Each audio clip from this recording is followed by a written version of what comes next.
Welcome to Unlayered, the show where we explore next generation blockchains. I'm your host, Saul, alongside my co-host, Dave. And today we're joined by one of my favorite accounts on crypto Twitter of all time, 0x Bread Guy, also goes by Bread. He is a great tinkerer with SocialFi protocols. He was pretty early in FriendTech, established himself as a big voice in that ecosystem, one of the more active users of the platform. He's also a very active user of Fantasy.Top and just generally writes really good content on Twitter about this emergent space. He's very on-chain, has a technical background, but also just likes to experiment with really awesome products. And we're super excited to just talk about all things SocialFi today. Brett, thank you so much for joining us. Yeah, thanks for having me on. Did you hear that? I'm one of his favorite of all time. There you go. That's, there you go. That's Seriously, up there. though. No, it's been appreciate fun that. watching your account blow up. I've been a follower since you were sub 1K, so yeah. Oh, holy shit. Wow. Yeah, Okay. yeah. So one thing I want to talk about is FriendTech, specifically maybe help our listener understand what was it originally, and then what is it now with V2? What are these key differences you're seeing, and how do you think? Yeah, let's just start with that. Like, what is FriendTech to you? Yeah.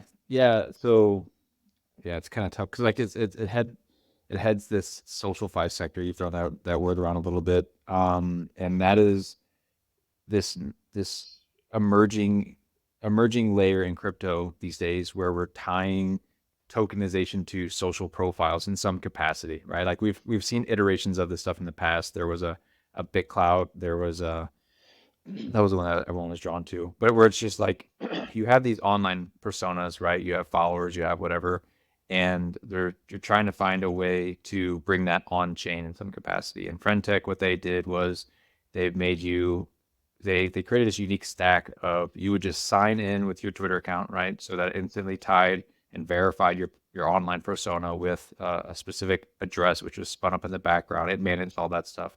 And it tried to make it a little less rigid and a little more seamless, right? So people were coming from social platforms to on-chain by tying their Twitter profile to it. And then once that was done, people had the ability to deploy capital. In this case, it was Ethereum. And you could buy access to this person, almost like a gated private chat with this person, right? So you buy something that was generated from their social profile. It was called a key or a share early on. You would buy it. The more people that bought it, it was on a bonding curve, so the more expensive it would get. So people with a wider audience, with more people that wanted access to them, they would all try to pile into this thing. It would get ever increasing, which would kind of gate the upper limit of who would actually have access to this thing. And once you had possession of this thing on chain, there was an application on top of FriendTech also that would allow you to have a private chat with that person. It was a unique chat where it was public private. And when I say that, I mean the person who generated the account could see everyone's responses inside of his chat, or her chat. And the only time anyone could see other people's requests or comments to the person was if they specifically replied to that person. So it was a one-to-many situation, unless someone could. So you had a chance to moderate and stuff. Anyways, so the long and the short of it was just that it was a gated private chat, basically Sybil resistant private chat, and people started then extrapolating that into a potential world where we could have like social impacts to on-chain actions, and we can talk about that a little later. But yeah, that's what it was broadly. So the thing that's different about that version of FriendTech, and to this day, to me at least, is the introduction of a bonding curve, which creates incentives for people to find stuff early and rewards them for being really early to finding great creators. Yeah, and you're seeing this primitive now being applied literally just to token launches with Pump Fun, where if you make some meme coin, you're early in the bonding curve. If you discover you're early, you get more allocation. So to me, I think that also played a huge role into the adoption of FriendTech, because people now can trade the keys at that speculative layer. Do you feel like that's an essential component of things in this genre of SocialFi? Yeah. So that was one of the original narratives, right? So it was this all plugs into the broader creator economy wave that's going on. I know Chamath just did a big post on that where he wants to start giving more energy to the creator economy because he sees it as this like new paradigm thing. And that's kind of what was going on here, right? Where if you were a smaller account and you were doing things, you could have this thing tied to your social output, whether it's, creating content or music or whatever, just value, right? You're outputting value into the world. And people then had the ability, knowing that this thing tied to you was on a bonding curve, right? And for those who don't understand that, it's what I said earlier, right? Like the next purchase is always a little bit more expensive than the previous purchase. And that curve, how dramatic it goes up, varies on parameters. It was static for FriendTech, but it created this world. And we should also say any purchase or sale into this bonding curve generated fees for the person who tied their social profile to it, right? So if I created my room and people were coming to buy and sell into my room, I would get a little bit of those fees, right? So now we're talking about people in this economy could buy and sell or speculate on me, thinking that because of the value I output, people would want my key. They want access to me, whether I'm a musician or I'm just good at chatting or I can make alpha calls or whatever. And then them speculating on me would fund me as someone that is trying to, and then it starts to bridge into the 1,000 true fan thesis where like, you don't need, a million people to come and try to give me a cent. I could just have a few people, 5, 10, 100,000, kind of the number everyone throws around, that they're okay paying a little bit more money because they would have a next layer of access to me. And like, it's just kind of like the whale game inside of, mobile games where like you only need a few whales that they subsidize, frankly, the vast majority of players because they pay an exorbitant amount to be better, best, whatever. Kind of the same thing here in a creator economy. So yeah, you create that, people speculate on you, people like that hunt. It's another thing to trade on. And we talk about tokens. Like that's the big advance of crypto is we can speculate on basically anything because we can tokenize anything. What do you think about the keys? Do you think that the real utility of the keys is that they enable speculation on who's popular and who's not popular?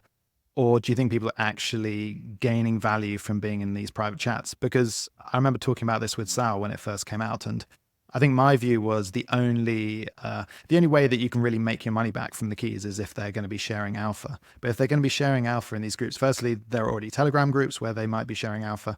Secondly, if I'm sharing alpha, I don't necessarily want to do it with a room of people that I don't even necessarily know who everyone is. You'd rather do it maybe with a smaller, more intimate group of people handpicked that you know and have personal relationships with already. So do you think that it's a convoluted way just to allow people to speculate on these individuals, or do you think there is real benefits to the keys? Yeah, so I think that's where a lot of the fidelity and what this stuff was lost whenever talking about SocialFi or what bonding curves or just having a key tied to someone does. Because like the what the FriendTech team spun up, that chat app, it's frankly not good, right? It's objectively not a very good technically built platform, which is kind of like scared off a lot of people.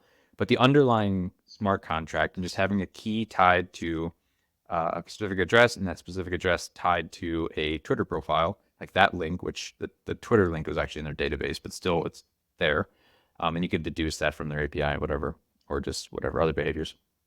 Anyways, having all of that stuff confined, or their application confined to just a chat client, limited a lot of what people thought could be done or like how you could communicate value, right? And not everyone can communicate value. In this case, you're talking about alpha chats, right? Like someone giving a trade advice.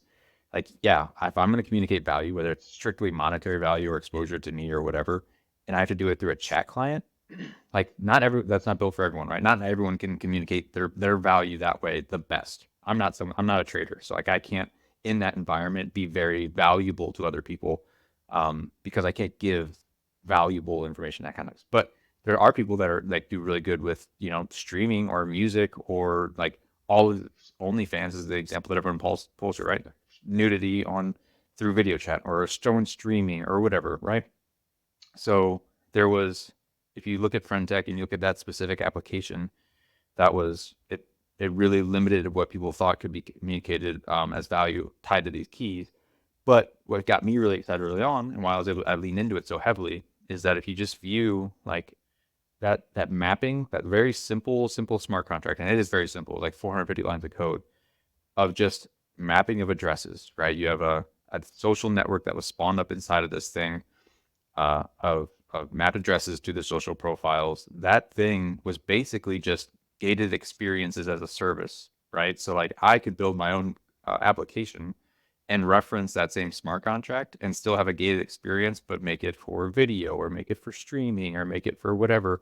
And in those environments, the people can communicate value better, right? So if it's not just a direct trade thing, it could be someone just giving you an afternoon of a conversation, or you can play a game with them or whatever, like whatever it is, right?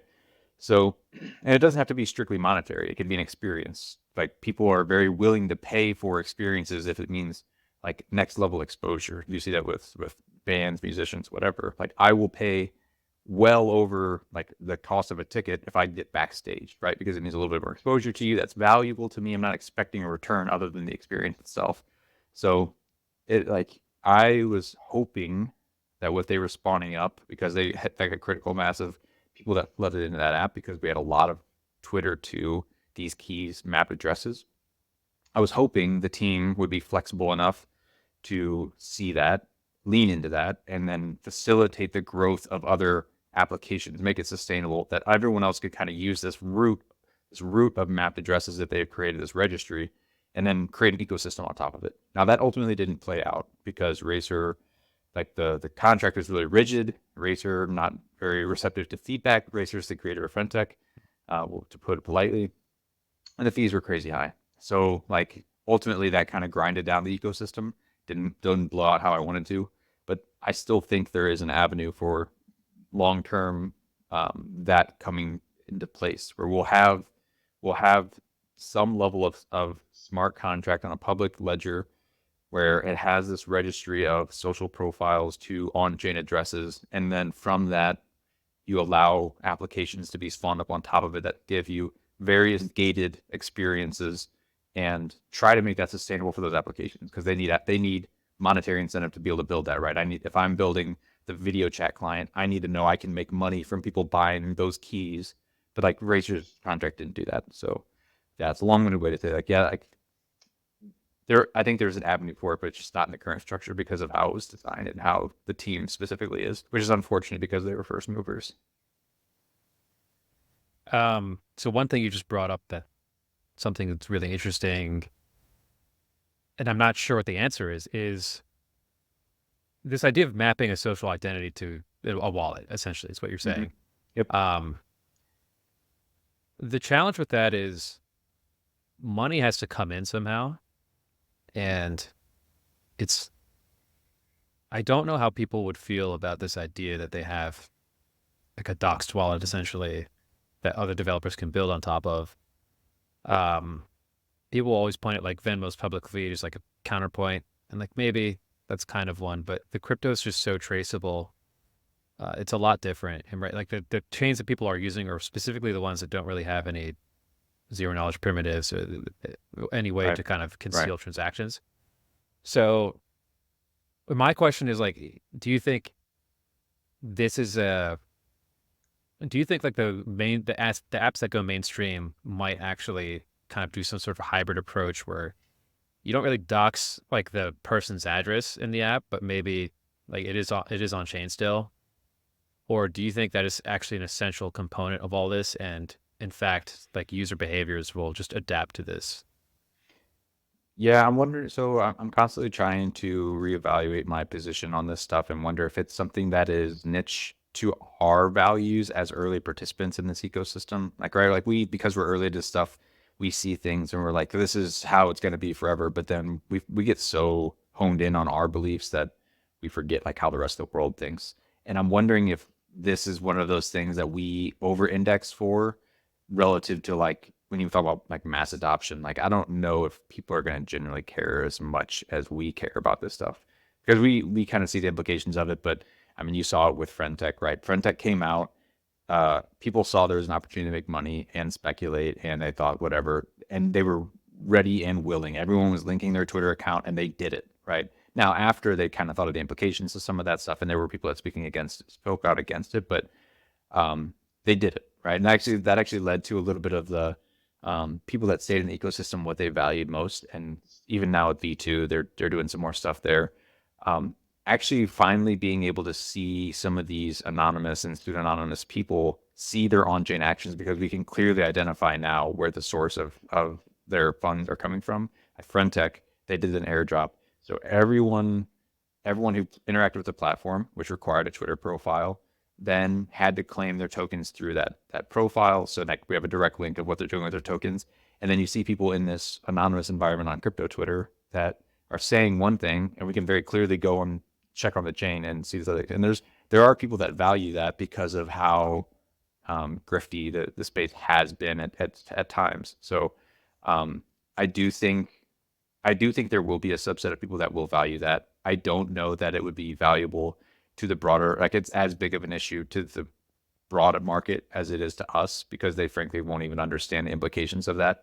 Like, we're thinking deeply on it. I don't think the everyday person is going to know, care, or do whatever they're going to think about being doxxed.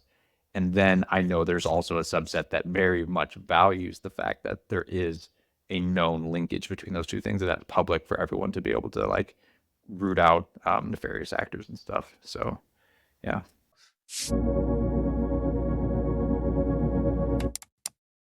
I suppose normies just don't really have like that much money on chain as well. You know, they've maybe got a couple of grand, right, and so they're probably less worried than some of the degens out there.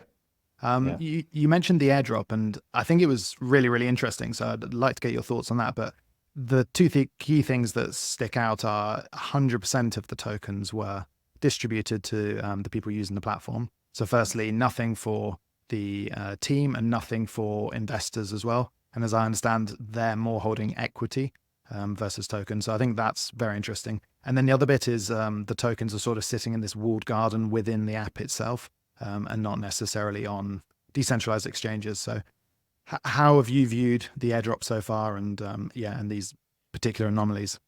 Yeah, so the airdrop's actually pretty prescient in today's market, with Kobe's tweet, or not tweet, but his Substack coming out just last night, right? But the very critical of these low float, high FDV releases, right? Like, I actually wrote a little comparison tweet this morning talking about like, yeah, like it is the antithesis of this thing, right? Because all these, in the modern market, you have these VCs that are capturing a lot of the upside in tokens. Again, this is in Kobe's words, and everyone's now writing think pieces on it, right? They're capturing a lot of upside, free market, and then by the time it actually gets to token generation, everyone just kind of gets fleeced, and it's down only because there's more and more tokens coming unlocked. And then, yeah, so FriendTech, first we didn't even know if they were going to do tokens, so that was kind of a hope that we were having. It actually happened. And then, yes, they said 100% to the community. How they're able to achieve that, right? Like, it's not like a pure upside thing. They did it because, and they were able to do it because, one, with the original contract, they ate really well when it came to fees, right? I think they generated something of upwards of $50 million, $55 million. So like, they're well funded. It's a very small team. I think there's still like 3 of the guys. They had an investment from Paradigm before they even launched. They announced that round. They didn't say how much, but they had an investment. And then whenever they launched their token, everyone could claim it, but it was non-transferable, and it was only usable within their internal DEX and just, yeah, the walled garden you had talked about, right? So you can't even give it to a smart contract to wrap it to do funky stuff, right? There's restrictions on it, only going to EOA addresses, all that stuff. So they were able to do this very good thing for us because they're getting their money somewhere. They have to get their money, and they're getting it through a closed ecosystem, which limits the upside, and fees all throughout that journey. Like, I can't even just claim and get out because I have to sell into their DEX, which charges a 1.5% fee. And like, so like, they're eating, right? So it's not out of goodness of their heart.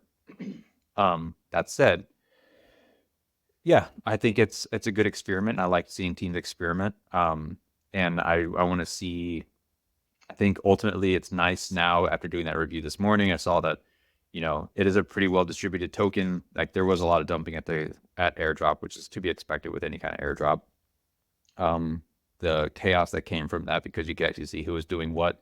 Kind of revealed several things. One, the people that were saying one thing and doing another. Two, the people that are just selling things that you wouldn't expect to be selling because like how profitable you thought they were.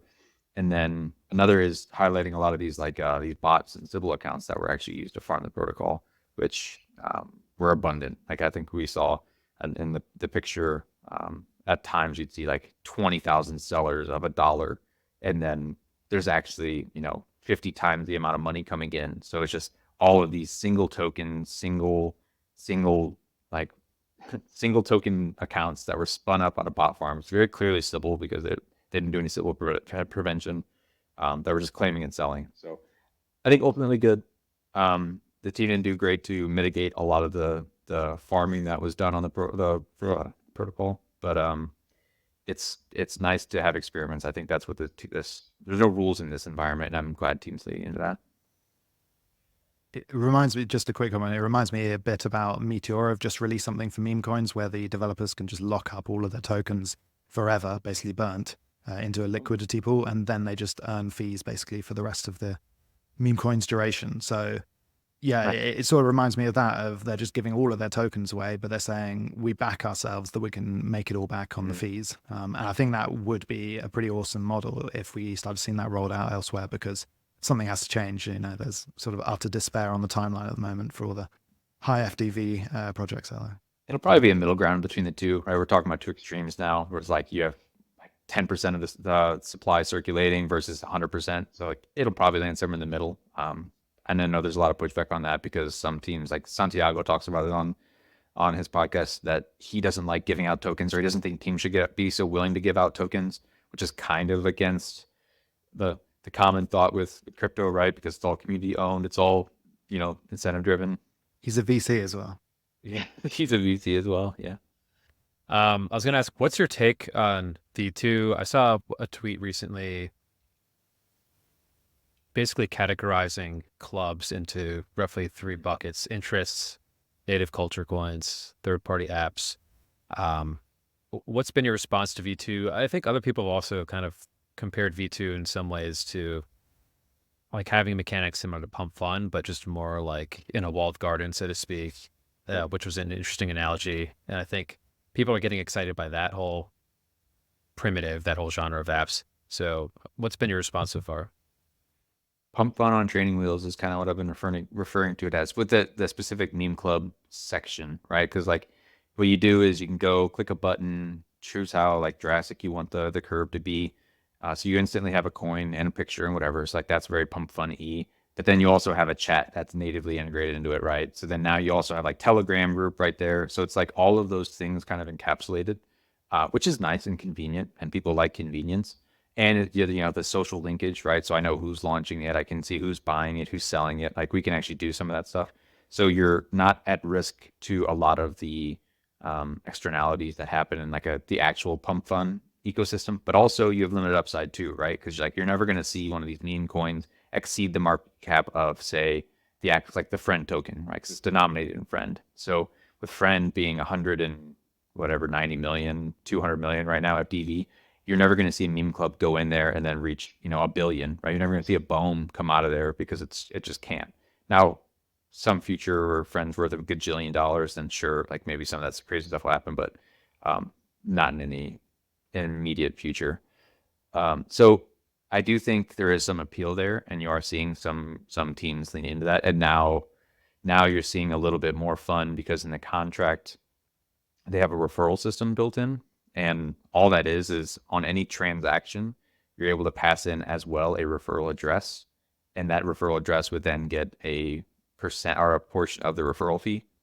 Now, what they're doing in the app, because it's all embedded in the app, if you're in the app and you do that, then it goes to the president of the club, which is a role that can transition, right? So like people can fight for that, have fun, take over, do whatever. So that creates some virality, or can. So that's fun. And it's just a way to keep the funds inside the ecosystem, which I think is good, and was a huge problem with V1. V1 extracted a shit ton, $50 million, right? And didn't do anything to inject back in. So eventually it reached gridlock.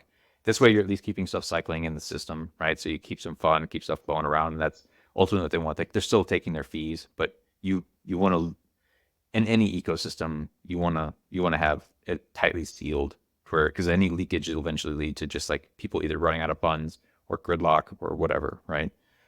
So I'm encouraged by that. And then the other thing is, because of how that referral system works, again, native app does it, like it just defaults to the person who's currently the president. But we actually have a portfolio manager that we're built on top of it. Like we have a club that if you have this club key, you have access to our token gated experience, which is our portfolio manager, right? So buy, sell in bulk, a lot of the stuff that you don't actually get from the native application itself, because again, it's technically shit. So you come to our app, you can do things in bulk, you can see your P&L, you can like make educated decisions. And because how that referral works, we actually can take a portion of that referral fee and fund it back to us. So now we don't have to worry about people buying and selling our access key to make money. We'll just say every transaction you make, we can get a little bit of a cut. It's like perfect. That incentivizes us to build it out, right?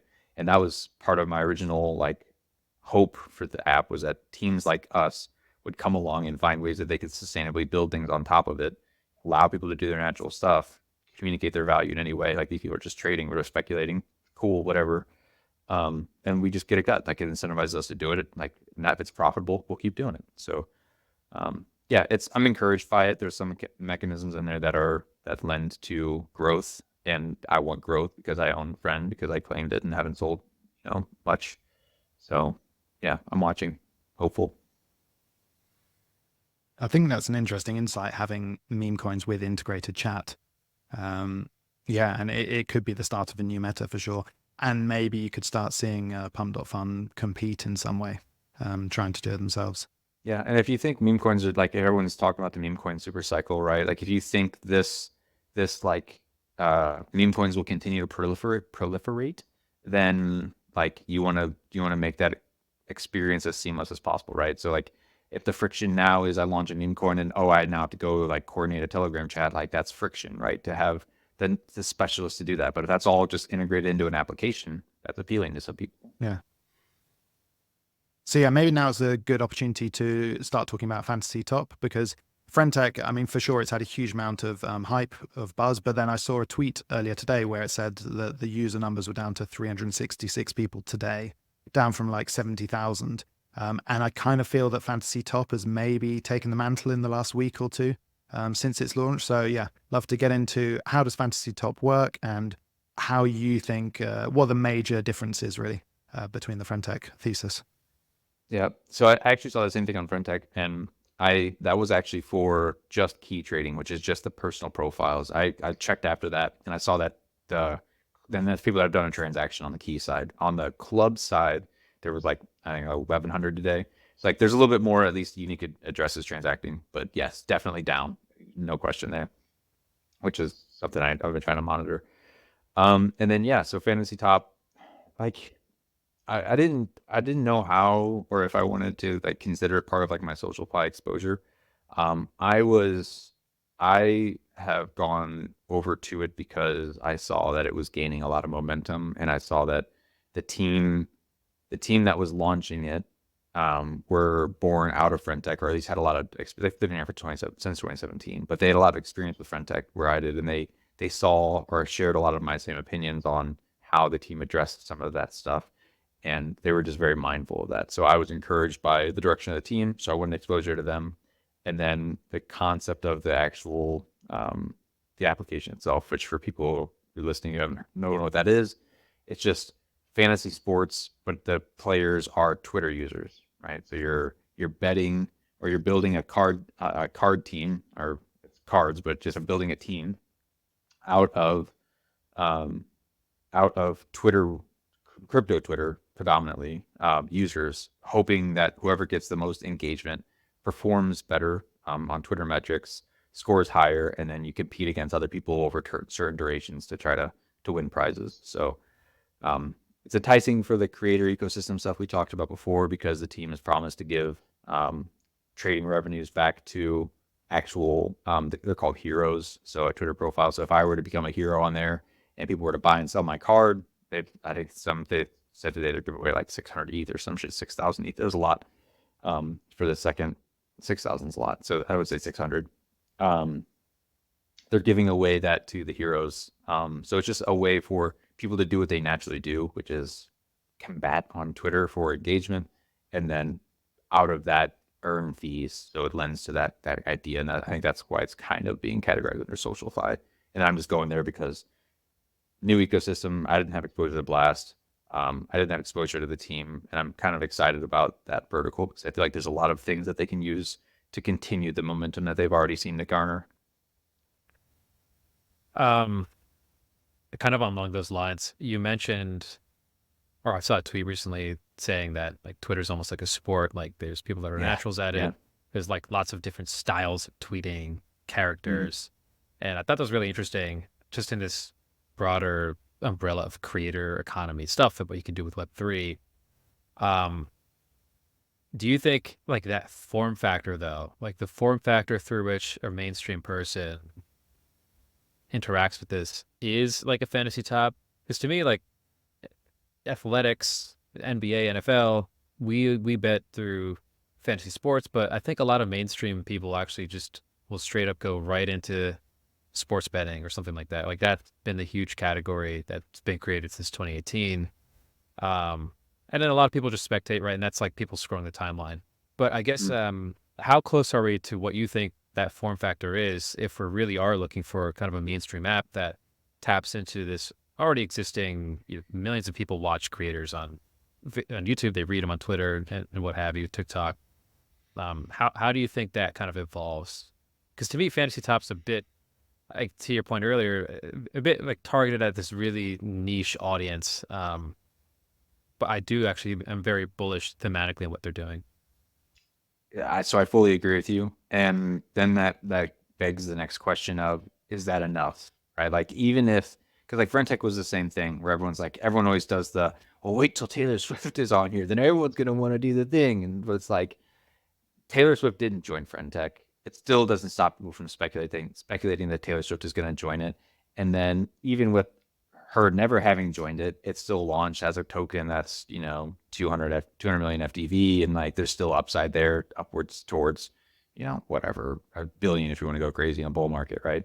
So I agree with you that the form factor and the appeal of a Twitter-based fantasy league is orders of magnitude smaller than I would think like a actual professional sport category, just because that's like very broad, right? Like everyone kind of has a little bit of exposure to that, and I think everyone thinks they have an edge in that. Whereas here, in order for you to do this stuff, not only do you have to feel like you have an edge in understanding our very niche culture. Right now it's CT, and the team has even expressed they want to stay kind of CT native for a while.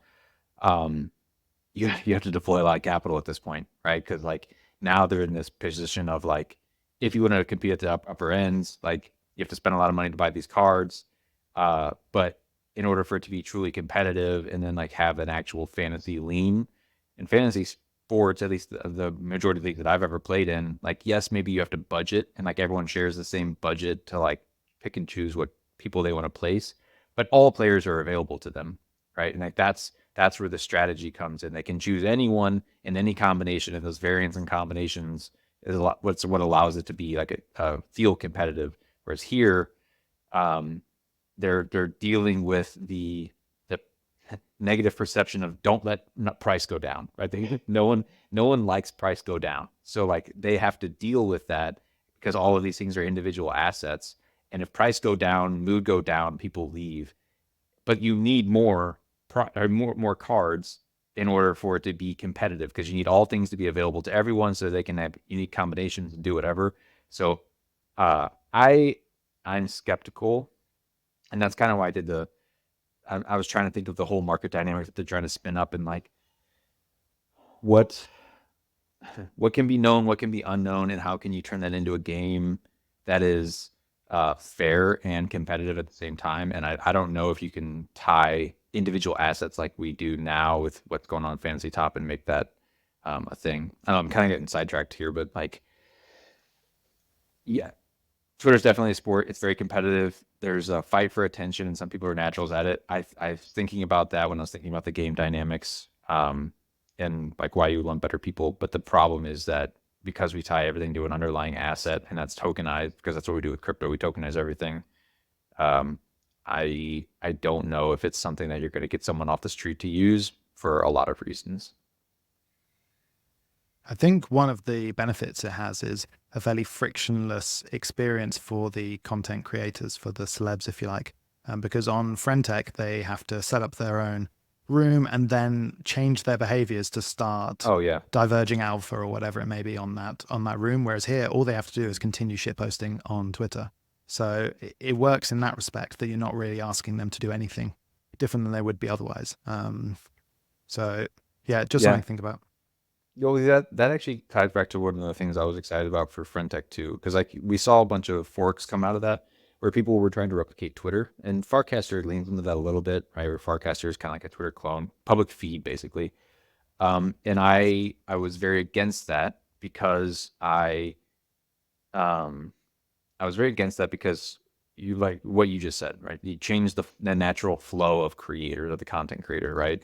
And I viewed FriendTech as it inserting in the stack as opposed to removing or replacing something, right? Like with Farcaster, it came out, and there's, by all accounts, been people that have been very financially motivated to engage there, right? They're getting degen popped off for, went up to like $1 billion or something, and people are being able to hand out hundreds of thousands of it, over the course of a couple of months, at least at the top prices. And it wasn't, I don't think it's sticky, or maybe X is more sticky. And if you think about the flow of a content creator, they go, okay, idea. And where do I want to put this idea? They either go, okay, in the FriendTech stack, you go, okay, I still post this at Twitter.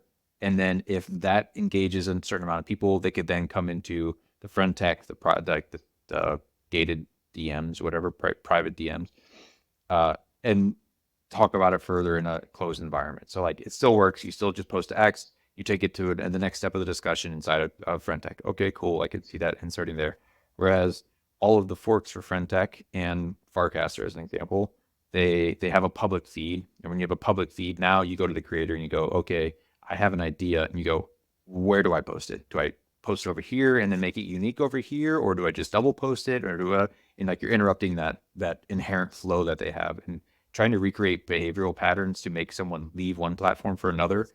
That's not an easy task. It's not even easy to do the FriendTech thing, which inserted in it. So like, I think to take on the Web2 juggernauts and try to fully replace them is not a battle I'm interested in having.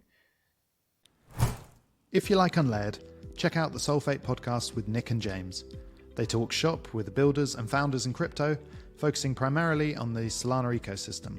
Solfate episodes dig deep into both the technical and personal aspects of what it's like to build new tools, protocols, and businesses in crypto. Search Solana Solfate in your podcast app, or go to solfate.com/podcast. Now back to the show. Yeah, I completely agree. I don't think the new social apps will look quite like the current ones. It's always something a lot different that incentivizes experimenters to just play around with that new primitive, that new behavioral pattern. So yeah, I'm a little, I want to say bearish, but just, I guess, a little skeptical that these drag and drop kind of Twitter replacements, but it has a little bit of Web3 sprinkled in, is going to actually move the needle in any meaningful way. And in fact, I read a tweet, and this is a good transition to our next question here, on there's so much bearish sentiment around ETH, and a lot of people are blaming the fact that a lot of the big ETH people just went to Farcaster and no one followed them. So they're just like talking to each other over there on a platform that has like 1/100th the size of Twitter. Everyone's forgotten about ETH, and yeah, sentiment's down. It's just kind of funny. My actual question though is, you put out a tweet recently on like block space demand. So basically your thesis is like, yeah, back in the day, Bitcoin was good enough because no one was using blockchains. Then in 2020, ETH started to get close to capacity. And then this cycle, ETH is just not, there's just not enough capacity. So everyone went to Sol. They went to L2s. But like, what does this trend look like over time? So I think in this post, if I'm getting it correctly, you're saying Solana's like in the right zone now, but then it's possible like another ecosystem could come out and have even more orders of magnitude scalability. So I guess my question is, what is your view on some of these kind of blue chip ecosystems? Are you bullish ETH, Solana, something else? How do you see this playing out? Well, yeah, bullish all of them. just because like we have to like acknowledging network effects, and like once good enough is achieved for some people, it's usually sticky enough that they're gonna like create value there. And given how the relative size of our industry to like basically everything and where we think blockchain is applicable, like which is everywhere, like I think everything's gonna be tokenized at some point. Like that's all gonna find a home, and it's gonna go to established ecosystems. So like Bitcoin is gonna grow because people are incentivized to make it grow because they have a bag there. Enough people are incentivized to do it. So it'll continue to do it. I think it's dumb, but they're going to do it because they love it.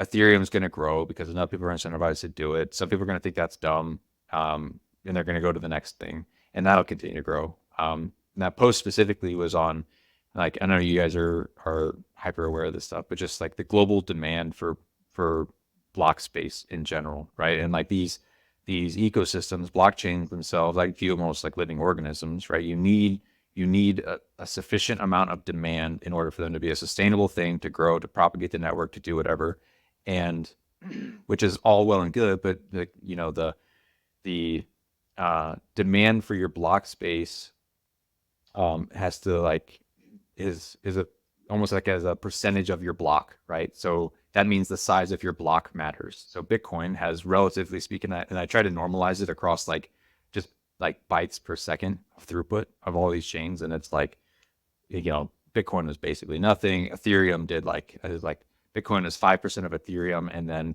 Solana or Ethereum is like 0.0005% of Solana, right? Like the scale in which Solana is like throughput wise bigger than an Ethereum block is crazy. And it was just showing that like, because you need like percentage of block to actually be something like to be filled up. Like if Solana with its current design was the very first blockchain to launch, like there's no way you could get enough people to pour enough transactions into this thing because there wasn't enough global demand for it. Therefore it wouldn't be a sustainable thing, right? So like we're in this like this step function of, okay, you make blocks, you get to a point where it creates enough demand to make it sustainable, cool. Then it hits capacity and you start to ossify a little bit because now it's harder. There's more people that have adopted it. It's like it's slower to move. And then the next thing comes along with a little bit bigger blocks that's orders of magnitude bigger than what you currently have. Probably starts off a little bit sketchy. You have high emissions for security, all these things.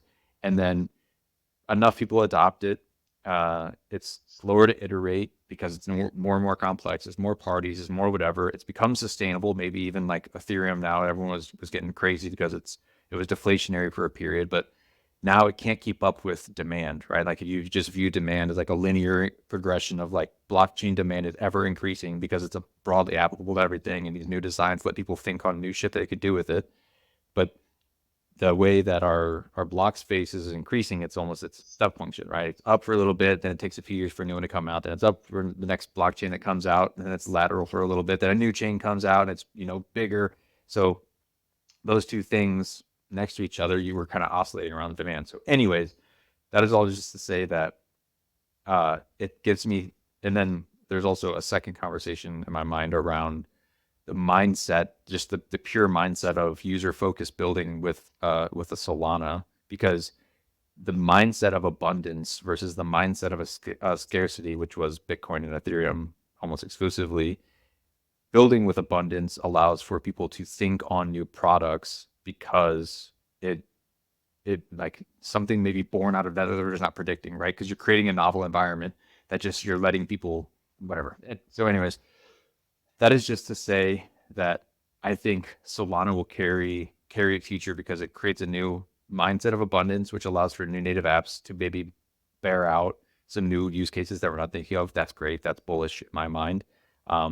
And it's still young enough to be agile to continue to try to scale with some of this global demand that's coming in faster than Ethereum, which was the previous dominant chain, in my opinion, programmable chain, we'll say, that Ethereum hasn't been able to keep up with it. Even with the LT scaling roadmap, it's kind of created this fractured liquidity stuff. And like maybe they'll come back around once L2s are proliferate out. And like there is a lot of landscape or surface area that stuff is accompanying for. So if you're going to come into the Ethereum or into the crypto ecosystem, I mean, fuck, at this point, you're more likely to land on an L2 because there's so many of them. Like there might just be out in some ads or whatever.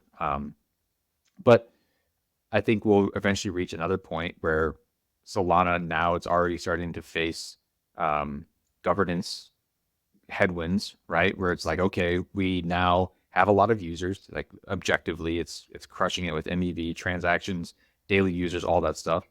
And now it has to start making changes. We've talked about fee markets and over the last few months pretty heavily, and it's going to have to make these changes. These changes are going to take months to years to implement. So it's starting to get into that. It will start to get into the same governance, long-term roadmap stuff that Ethereum is. And it just takes time to implement that stuff as you have more and more clients come on board that you have to negotiate with. You have to set up structures to even communicate that stuff. Just all of that stuff for implementation, I think, will reach a point where Solana will or maybe this is just what I was positing. I wonder if we'll reach a point where Solana can no longer implement things to scale fast enough with user or global user demand, and maybe 5-10 years from now another chain comes along with quantum scaling or something. And like, that's not to say that Solana, Ethereum, Bitcoin won't be worth a shit ton at that time. I think they all will.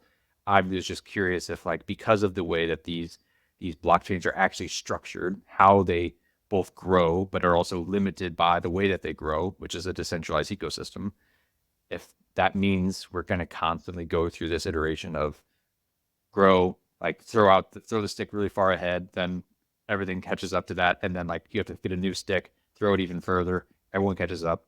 And yeah, just kind of do that for a little bit. I don't know what the upper bound of that is, but just kind of positing it. I definitely think there's an insatiable desire for block space. And I think it's quite interesting that the last couple of bull markets have basically ended when the main chain has had a pretty catastrophic failure, if you like, which was sort of ETH in 2017. They had CryptoKitties, which was the first NFT project, and it basically ground Ethereum to a halt. And that spelled the end of that bull market. And then in 2021, you had sort of the death of ETH, if you like, with the Bored Ape Yacht Club when they did the other side NFT mint, and it was people were paying $4,000 to have a failed transaction.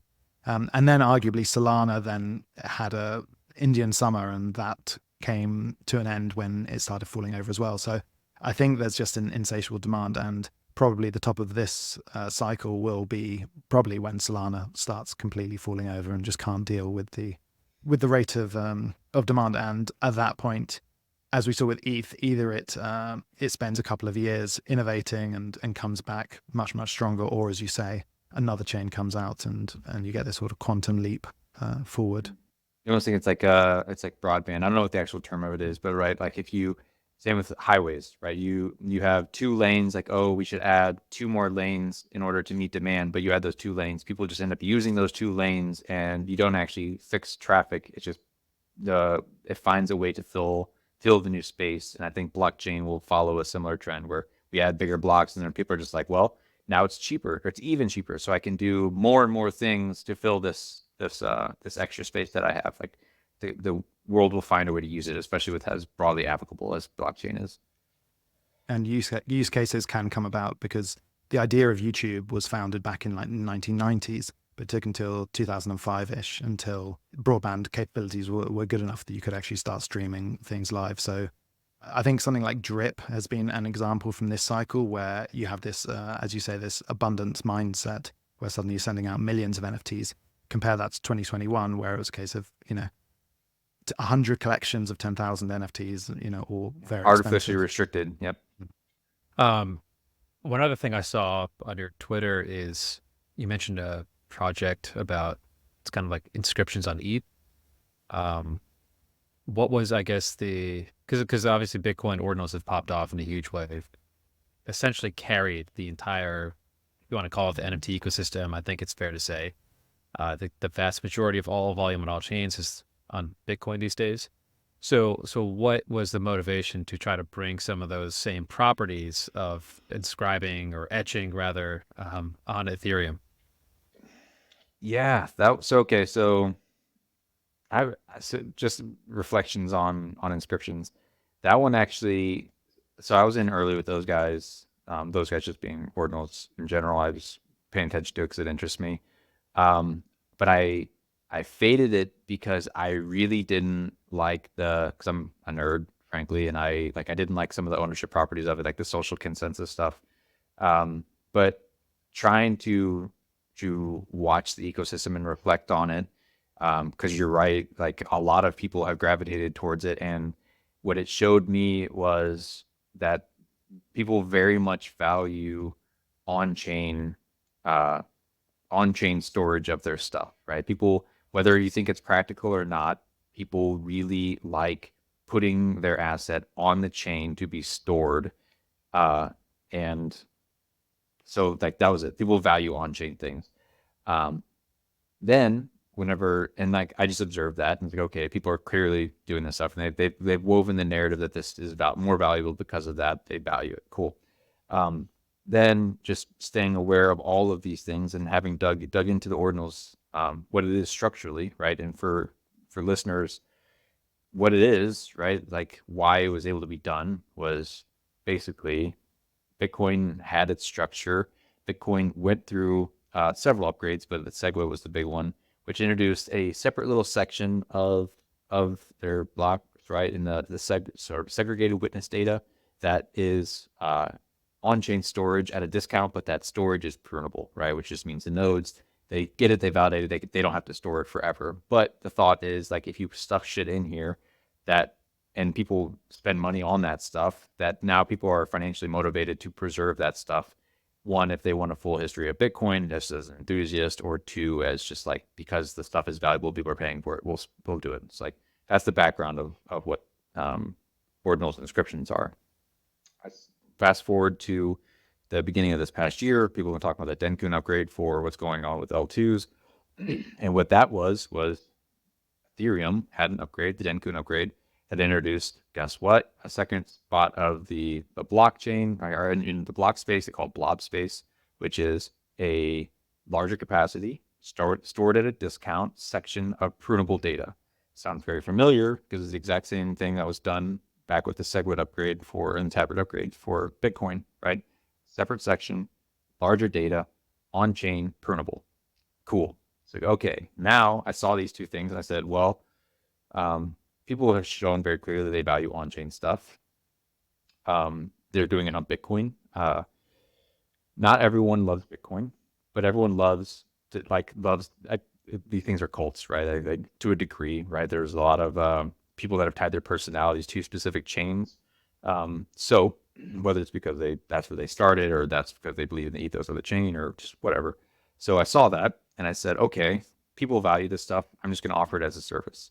So we started building this product. It's pretty tough because this stuff is built for L2s and we're trying to make it for consumers. And we're just replicating what was done on Bitcoin, these ordinals inscriptions, where people just come to the desk or come to the front door and put their stuff on chain very simply and stuff it in this arbitrary data section. And we're just allowing people to do that on Ethereum. And that's how we're going to market it. It's just, you come to our dApp, we are going to allow you to take your JPEGs or it's arbitrary data, just like it is on Bitcoin. And so it's PDF files, it's MP3s, it's JPEGs, it's whatever. And in a previous world on Ethereum, the biggest on-chain thing, which there are fully on-chain NFTs on Ethereum, but you're limited to the way in which you store it because it's fighting for block space and call data, which is roughly 10 times more expensive than this new separate blob space that they created for the Denkun upgrade. So you tokenize it in a smart contract the exact same way you did with all their ERC 721s, except the metadata and all of that stuff is stored in a blob. And we have a metadata standard that we have that, so you can actually, blobs have size limits, and you can actually span very large files across multiple blobs and then have it be reconstructed because we do that for you. So someone, if they're Ethereum native and they want to store a 50 gigabyte file on Ethereum, they can come and they can actually do it, and it'll store in these blob spaces forever. And they'll be competing against L2s because this was built for L2s, but we're making it a consumer product for L1s. And so that's it. We just giving people drag and drop higher capacity on-chain art capabilities on Ethereum L1. These would be tradable on a NFT marketplace, or like how would that part work? Yeah, so like the hard part for us right now is the way that this stuff is implemented is, and like people have played with this before. You may have heard of like the ETH-scriptions stuff that kind of came along. And the few people I've talked to said, how is this different than ETH-scriptions? And ETH-scriptions are again, they're in the old structure of blocks, right? And they use call data. So it's a note on a transcription or a transaction. So in order to do that, you would take like a file and make it base64 encoded, and you would put it in like the note section of a transaction. Cool, whatever. But the Ethereum ecosystem is entirely built on smart contracts, right? That's the standard ERC 721s that everyone adheres to there. That's what OpenSea, that's what Blur, that's what looks rare, that's what everyone honors, right? So if you follow that standard, you're natively integrated in all those applications. So each inscriptions came along like, cool, put your JPEG on chain. You are putting it on chain, but it requires all of those ecosystem participants to update all of their ways that they interpret NFTs and ownership and all that stuff, right? Because they have to say, oh, you own this thing if you follow this standard, whatever. Not adopted because for obvious reasons, just this RR wasn't there for those teams. For us, we have a ERC 721 based contract that we've modified a little bit just with additional methods in order to account for this new way that we have to store information on blobs. So it will be, if you've mint an NFT here, it natively shows up on all of those platforms because it's ERC 721 standard. The only difference is because our metadata is stored in blobs, the teams have to have a new way to pull in that information. And from day one, because it's not anything we control, right? It's just they have to know how to interpret it. They have to know how to decode, combine, do all that stuff. Out the gate, we're already integrated with like OpenSea on testnet, and I'm working with a few wallet, like people that serve up NFT images to wallet providers. So for early integration, what we're going to do is serve up our API. Like we're going to interpret the data because we know our own standard. We have it practice, whatever. We're going to have documentation for anyone else to do it, but we'll serve up an API to like OpenSea, Blur, whoever, so that they can quickly query us for the actual representation of that NFT because they won't understand it. They won't have the internal processes for decoding it until they see it's worthwhile. Then they'll build their own or just use our documentation so they know what to do. But so yeah, it'll be natively tradable on all the actual standard ecosystems. It's just interpreting the actual data will take some time.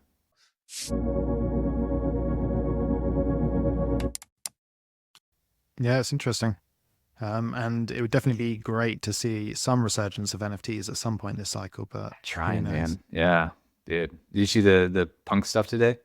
Yeah, it didn't look great, did it? Yeah, what was Oh, that? no. Dude.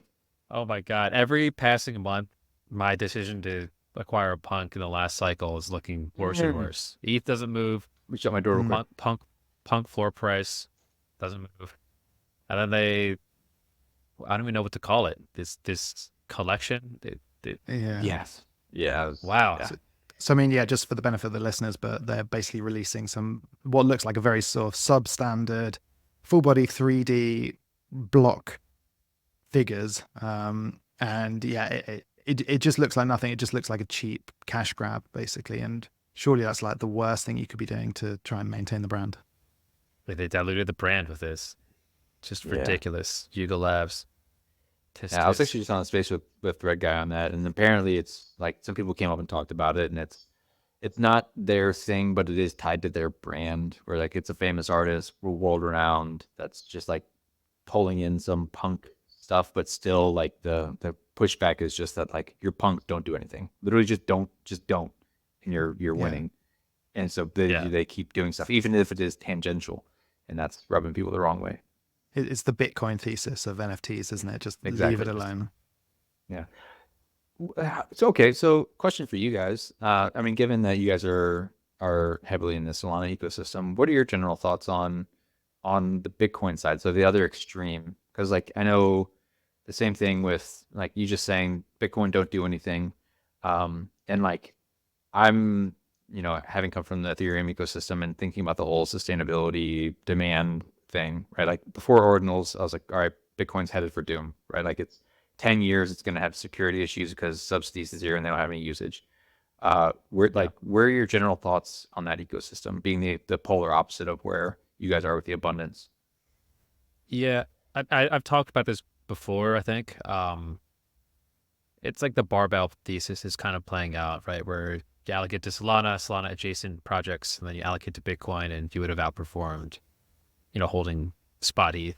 Yep. The L2s have some interesting things happening in terms of adoption, but literally nothing's happening on, the ETH base layer. Let's just look at NFT volumes, for instance. So I've always been skeptical of Bitcoin ecosystem, Bitcoin L2 stacks. That's a project I've been following since 2021. But as more people start to use it, it's really, really tough to ignore. And just the fact that there's a lot of capital already in Bitcoin, it's, whatever, 2, 3, 4 times bigger than ETH's entire market cap. Perhaps there's something there. I just don't really see how, like, it's a great user experience if getting finality takes as long as a Bitcoin block. Yeah. That's like the only thing I get hung up on. And as a developer, it just introduces a lot of user experience, like challenges, like even just something simple as buying an ordinal or buying a rune, right? Like if I'm buying a Solana token, it will settle in like 5 seconds. So then you could just show transaction confirming it done, boom. If it's Bitcoin, it's like, okay, you started it. Now in 6 hours, we're going to tell you that you actually have the asset. I don't really know what to do for the user. Like, yeah, how do you display that? So I think generally I'm bullish just because there's too much activity happening now. And right, like we mentioned earlier in this episode, most NFT volume is happening on Bitcoin. So you really can't ignore the data at this point. It's really hot in emerging markets, really hot in APAC. But I don't know. There's still challenges. It's not really designed to do that at the end of the day. Yeah, I think I'm fairly bearish if an ecosystem is just trying to do what another ecosystem maybe does better. And so I think all the DeFi stuff on Bitcoin, I'm not particularly bullish on. The L2 stuff, I think even the meme coin, the rune stuff, so far it doesn't look, it's just going to be a poor version of anything you can get on ETH, let alone Solana. I do think the inscriptions, I think they are interesting. They are unique. They are novel. And when it comes to like fine art, rare art, the idea that it's tagged to the Bitcoin blockchain, I think it has a lot of weight. And I think that alone could potentially drive enough fees potentially to ensure that the security budget issue is resolved. And I think that is a big issue. There are ways that they could go around it. They could start doing steady inflation, things like that. But Bitcoin is a meme coin, and the biggest meme about it is the 21 million total supply. And I think as soon as you mess with that, I think it really would lose a lot of the weight behind it. So I think it's crucial to find ways around the security budget. And I think this cycle they've shown that most likely they will be able to pay miners going forwards.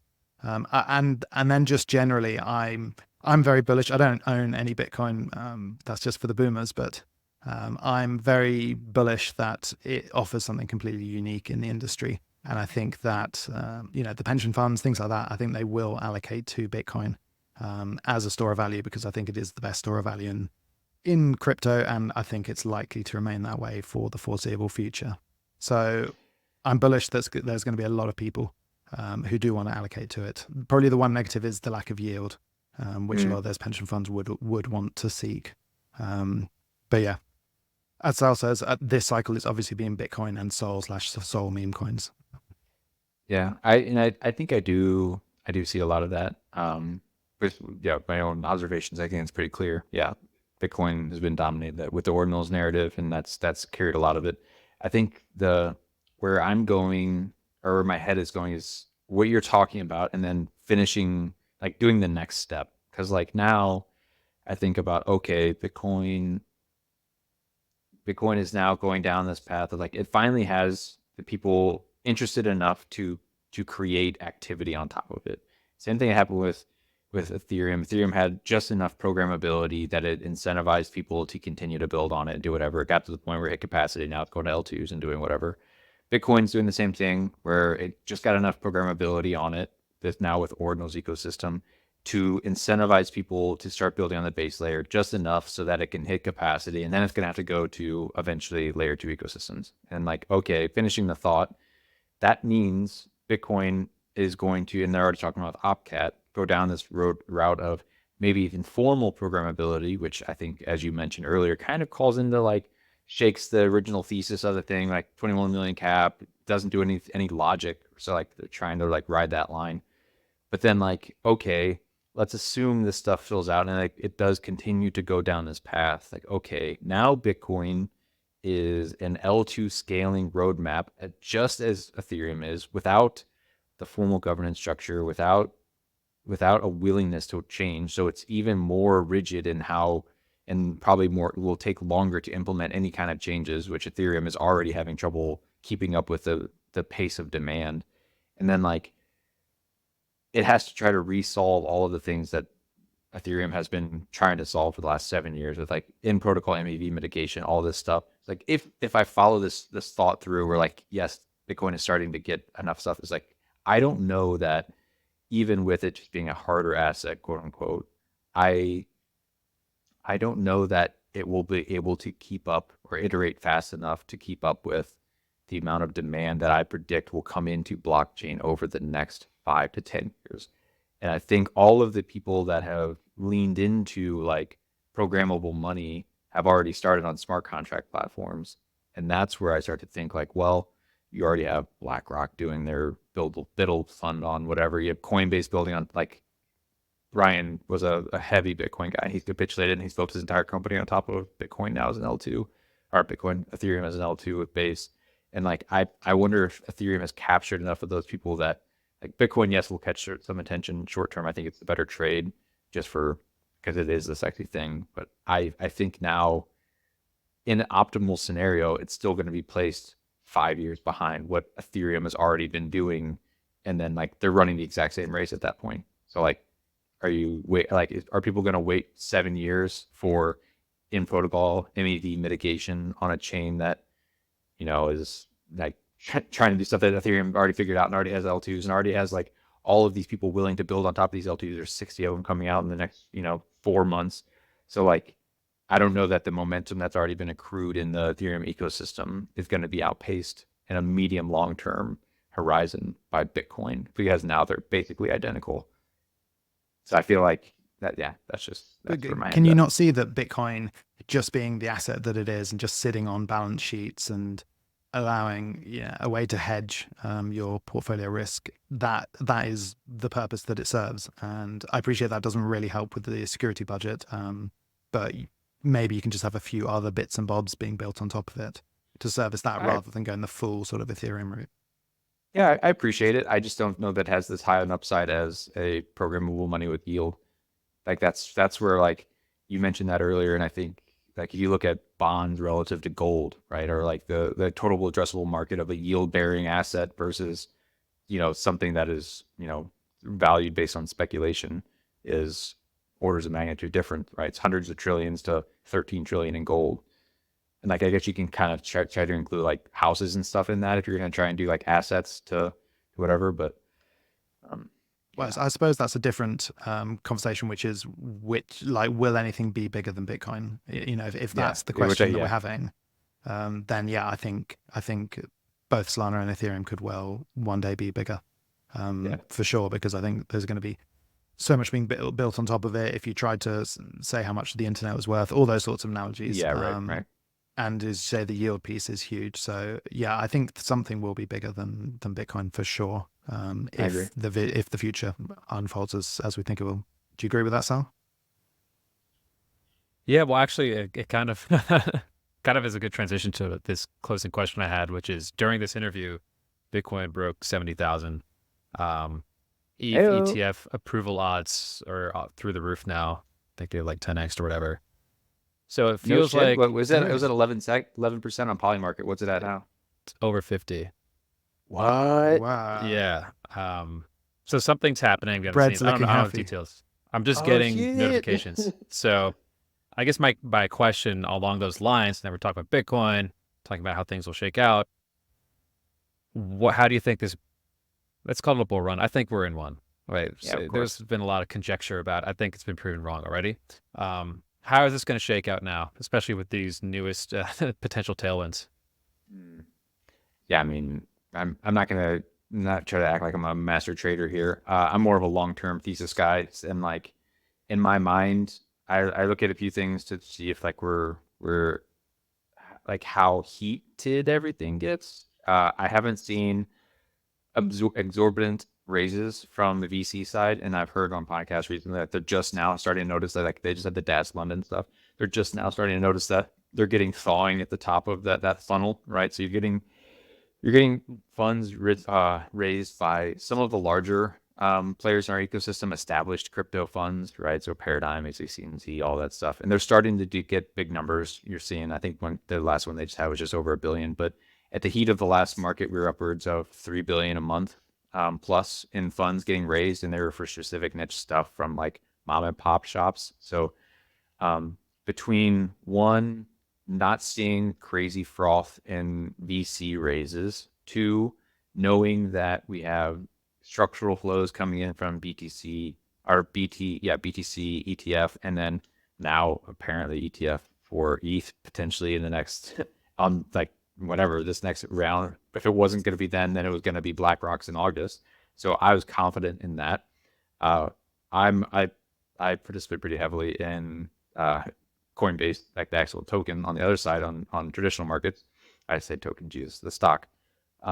And knowing that is starting to garner some attention in TradFi, I feel like it's pretty clear to me that between the structural flows that will come from us as the crypto market being recognized as an actual asset class on the uprise, like it's just going to take time for that to play out. And I'm comfortable just kind of sitting and watching my bags go up for the next 6 to 12 months. So I'm saying directionally, I think it's pretty easy to say that we're just going to continue to trend up. I don't know when the top's going to be. I'm going to hopefully take a little bit more off the table this year than I have traditionally. I know we have a problem of taking profits here in this industry. So I want to remind myself of what it takes to be happy and live at those means and capture that this round. So not worried about raw numbers so much as it's just like inflating my life and then maybe getting some nice things on top of that over the next 6 months. And I'm pretty confident next 6 to 9 months is up and to the right. Yeah, I'd agree with that. Just to follow up on the news that's breaking now, but I think it's some ETF analysts have said that they've increased their odds of it being approved to 75% from 25%, and because they're hearing chatter that the SEC could be doing a 180 on this, so now everyone is scrambling. So yeah, I think it's getting particularly political, probably with the reversal that we saw the other day in Congress, and and Trump, I suppose, suddenly being pro crypto, and Biden sort of being overtly against. That's and surely someone's in Biden's ear telling him like you could be throwing away your election if you start going against it. So yeah, it could be that things are off to the. So then, did you guys acquire your BODEN and your Trump before the craziness? Oh man, yeah. That stuff, it's hard, man, because like you never really know how that's going to trend into the election itself. But yeah, I mean, it's fun. That's such an easy one to me. I'm BODEN. Your team BODEN, yeah. Even though Trump has been like on Solana, Trump has been massively outperforming it recently. But as I said on a previous episode, if Trump comes out and calls him BODEN at any point, you're going to get like a 1,000x in a day the or a week, debate's happening next month, right? So you guys have a catalyst too. Yeah. Between that and like just all like in my mind, there's so many catalysts for people to be able to lean into it, right? Go to rallies, do whatever. Like there's so many occasions for it to pop up that whether or not it actually does, like we'll manufacture it, right? Like he's already been asked about it at the Q&A, at the NFT Q&A. So I think it will keep popping up. And meme coins are about the attention economy, and nothing's going to garner more attention over the next 6 months than the US election.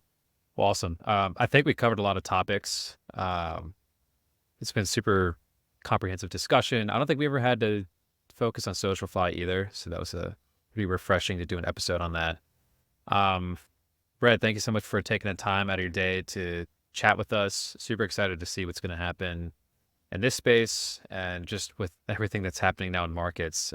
Pretty crazy how quickly things can change. Yeah, I got to scramble now. Maybe there's space to get on or something. Yeah, right. I had some bets put in Poly Market like 2 months ago when it was at 30% odds. So I guess I'm positive now. Nice. Oh, let's go.